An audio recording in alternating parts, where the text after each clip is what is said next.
let's start again. The video cut out again on this phone.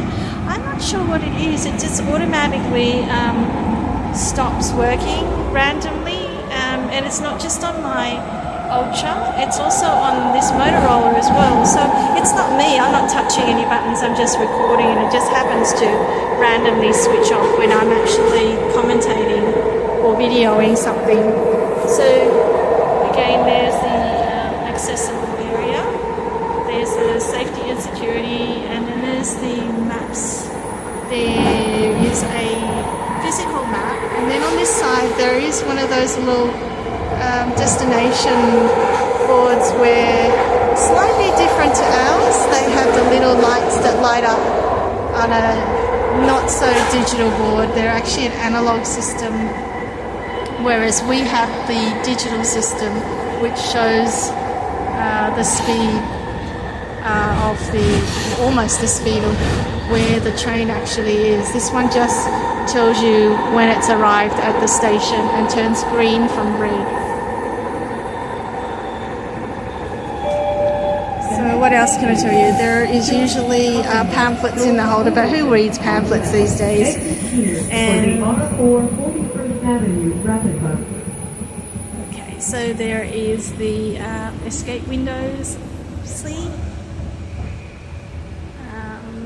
and also the carriages. The newer carriages you will walk straight through, as you can see. The older carriages, where there are still a few of, they are actually connected, so they aren't a walk-through carriage like these.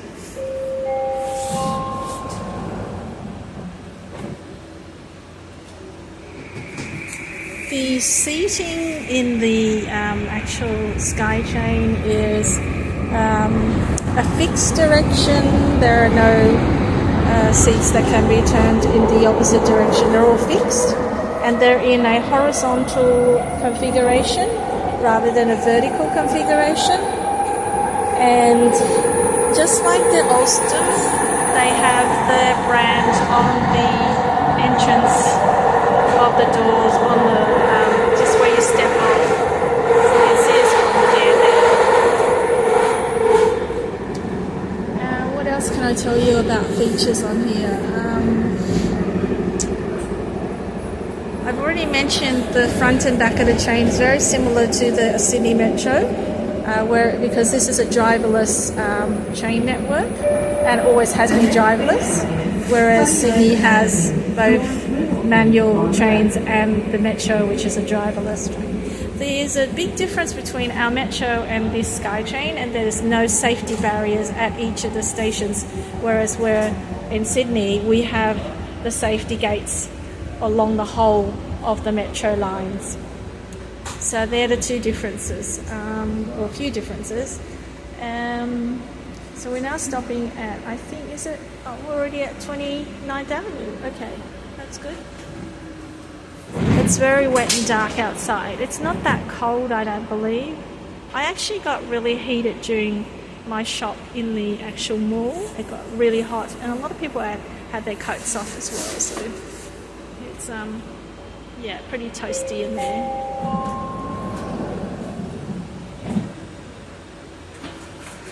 So the next stop, according to the board, is Nanaimo, and then Commercial Broadway, Main Street Science World, and then the Stadium Chinatown, Granville, and then I'm getting off at Burrard, and the last stop is Waterfront, where the train terminates.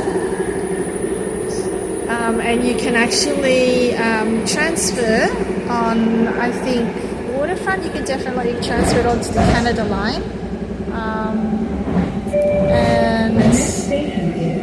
And at Granville you can transfer onto the Canada line, and Commercial Broadway you can't. You go onto the Millennium line from there.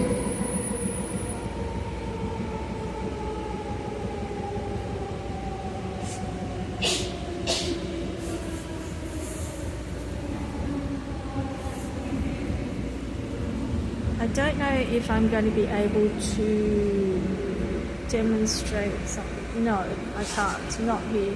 Not commercial yet. When I reach commercial, I'm going to point out the station platforms.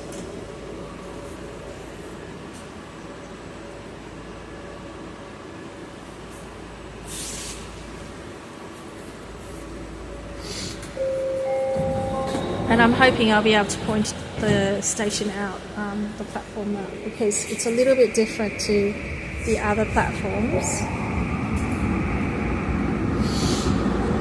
And it is a little bit like Chatswood Station, but very different as well. So same, different. So you'll see why if I can point it out.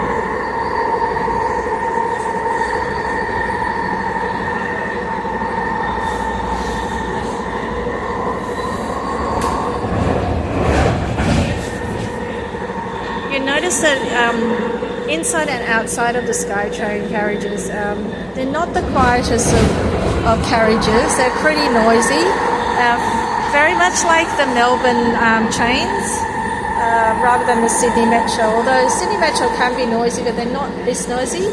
To me, this is really, really noisy.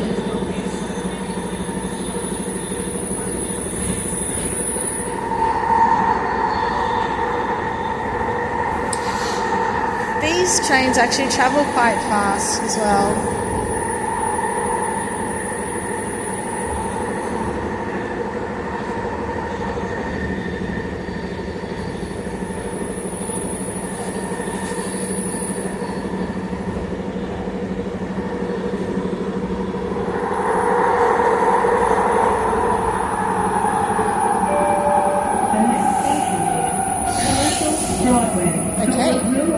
On both sides of the train. Change here for the Millennium Line. Exit here for the 99B line. Okay, so the announcement tells you the doors will open on both sides. So there's two platforms. Now this is where it gets very confusing at this transfer, what you call a transfer hub or transfer point. So you can see one side, it's open, and on the other side. If you get off on the wrong side of the train, you have to go, I think, down and around, I think, to get onto the right platform. So you have to remember and keep your wits about you, which direction you're travelling in and where you want to go and where you want to get off. It's not straightforward as getting on and then getting off on the next platform. So there's a third line on that side as well. So yeah, this is when you switch between the Expo line and the Millennium line, I believe.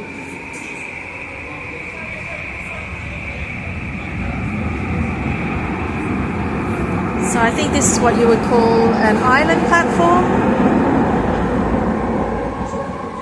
It's the overpass pedestrian bridge.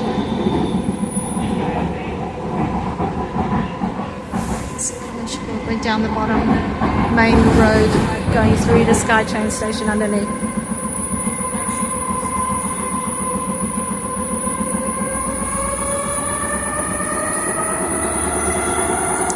The doors are very plain. There's another difference you spot is these doors here are automatic. The ones in Sydney, some of them not so much the Metro, but the light rail, they have those push buttons where you actually have to press the button to actually get off. On the buses here in Vancouver, that is the system. You actually have to, there's two, I think they're handlebars, and you have to actually push them or squeeze them to open the door to get off. Otherwise, the doors won't open. I think they're on the newer buses, not on all the buses. On the older buses, they may not have those.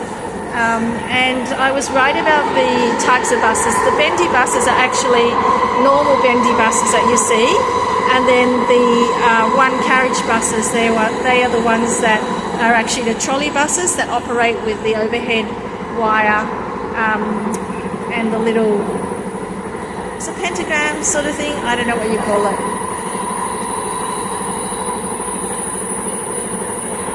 But yeah, so there's two different buses.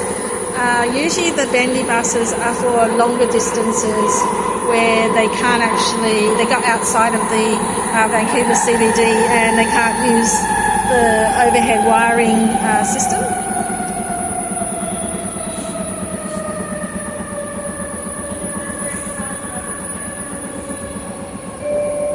The next station is Main Street Science World. Doors will open on the left. Exit here for long-distance rail and bus services from Pacific Central Station.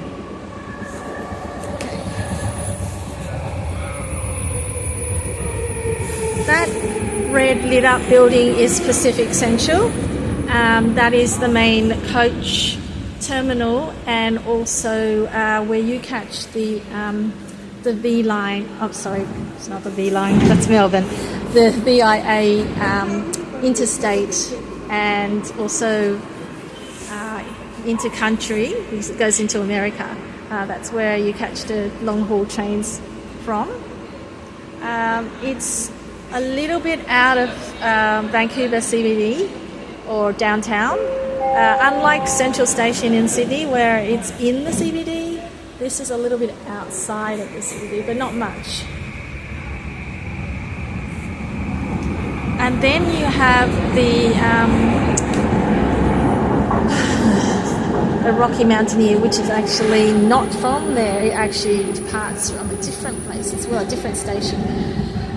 This is Science World here, lit up at night, and that is what I was talking about as the old Expo 86 site, and where this train originated from. So basically it was like a monorail just to transport people around Expo 86, and then they decided to actually extend the lines, and they're still extending them now. Just over there is, I think, Stadium, BC Stadium, and also underneath, if you see those tents, that's Cirque du Soleil, which is performing at the moment. I think. I'm hoping that is Cirque du Soleil. Usually Cirque du Soleil is actually situated down there in that area. On the left. Exit here for bus connection to the Horseshoe Bay Ferry Terminal. So this station here is the closest station to where I will be staying when I actually come back from Whistler at the YWCA. So it's the other end of town. It's on the outskirts of Vancouver CBD downtown core. So just a little bit further out, but not too far. Yeah, a little bit inconvenient to get to places like the YMCA, but to the YWCA I think it's a little bit shorter of a walk. That's, sorry, the YWCA gym, not the hotel.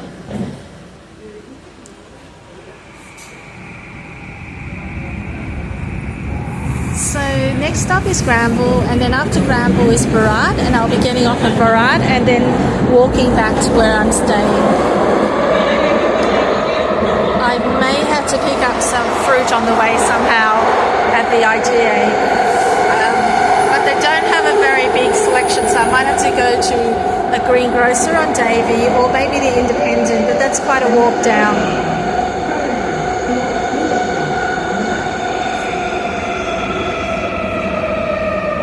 Because the train's so loud, sometimes the announcements are really difficult to hear.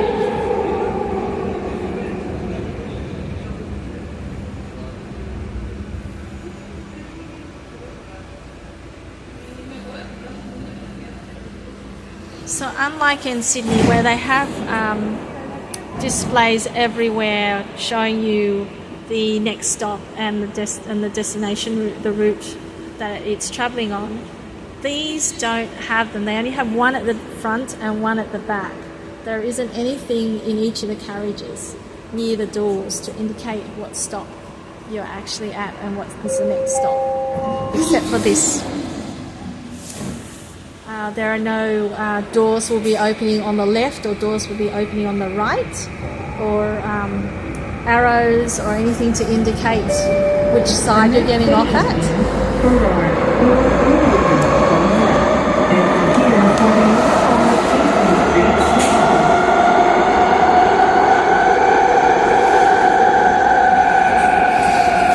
I like how there's a sign there.